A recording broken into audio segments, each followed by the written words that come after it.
Hello friends, welcome to my channel a lesson for you. Friends, आज के video में हम यमक अलंकार के बारे में अध्ययन करेंगे। आइए पहले हम यमक अलंकार का अर्थ देख लेते हैं। पहले हम यमक का शाब्दिक अर्थ देखेंगे। यमक का शाब्दिक अर्थ होता है युग्म या जोड़ा या दो सहचर शब्द। सहचर मतलब साथ साथ रहने वाले शब्द, यानी कि जब एक ही शब्द दो बार आता है और उसके दो अर्थ होते हैं तो वहां पर यमक माना जाता है, यमक अलंकार माना जाता है। इस अलंकार में शब्द युग्म की प्रधानता होती है। युग्म होता है मतलब जोड़ा, शब्द युग्म की प्रधानता होती है, लेकिन इस युग्म में या इस जोड़े में प्रत्येक शब्द का अर्थ प्रसंग के अनुसार अलग अलग होता है, यानी कि किस प्रसंग में या किस संदर्भ में वो शब्द प्रयोग किए जा रहे हैं उस हिसाब से उनके अर्थ अलग अलग होंगे। अब आइए हम इसकी डेफिनेशन देख लेते हैं। इसकी डेफिनेशन है, जब काव्य में एक ही शब्द दो या दो से अधिक बार आए और उसका अर्थ हर बार भिन्न हो, वहां यमक अलंकार होता है। अब इसे उदाहरणों से समझ लेते हैं। इसका पहला ही उदाहरण है, 3 बेर खाती थी वो, 3 बेर खाती थी।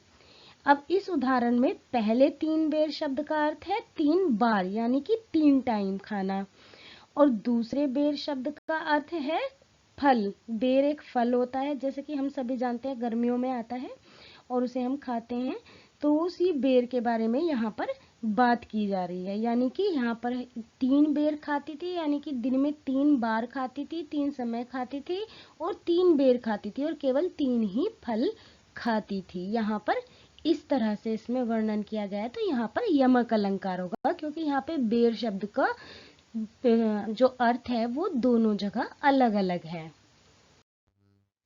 इसी तरह ये अगला उदाहरण है, काली घटा का घमंड घटा। यहाँ घटा शब्द का प्रयोग 2 बार हुआ है और दोनों बार इसका अलग अर्थ है। पहले घटा का अर्थ है बादल और दूसरे घटा का अर्थ है कम होना। अब क्योंकि यहाँ पे शब्द 2 बार प्रयोग हुआ है, दोनों बार ही इसका अर्थ अलग है, इसलिए यहाँ पर यमक अलंकार है। इसी तरह तीसरा उदाहरण है, जितने तुम तारे उतने नहीं गगन में तारे। अब यहाँ पर तारे के अलग अलग अर्थ हैं। पहले तारे का अर्थ है उद्धार करना और दूसरे तारे का तात्पर्य है आकाश में चमकने वाले तारे। तो यहाँ पे तारा शब्द 2 बार आया हुआ है, लेकिन दोनों ही बार इसका अलग अलग अर्थ है, इसलिए यहाँ पर इस उदाहरण में भी यमक अलंकार है। अब अगला उदाहरण है, कनक कनकते सोगुनी मादकता आदि खाए, या खाए बोराए नर वा पाए बोराए। अब इस उदाहरण में कनक शब्द का अर्थ सोना है और दूसरे कनक का अर्थ है धतूरा। अब ये कनक शब्द 2 बार आया है और एक का अर्थ हो गया सोना, दूसरे का अर्थ हो गया धतूरा, और दोनों ही शब्दों का अर्थ अलग अलग हो गया।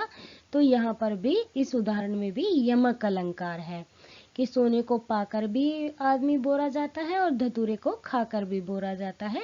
इन दोनों की ही तुलना कर रखी है उसने इनकी एडिक्शन से, मादकता आदि का, इसकी मादकता से या इसका जो नशा होता है उससे। तो यहाँ पे जिस संदर्भ में इनका प्रयोग किया जा रहा है उसमें इन दोनों का ही कनक शब्द का अलग अलग अर्थ है।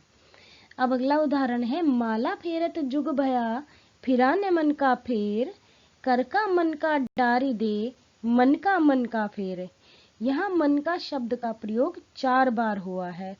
दूसरे और चौथे मन के का अर्थ है मोती या माला या दाना, और पहले और तीसरे मन का अर्थ है हृदय का। जैसे कि आप अपनी स्क्रीन पे देख भी पा रहे हैं कि मैंने एरो से दिखा रखा है।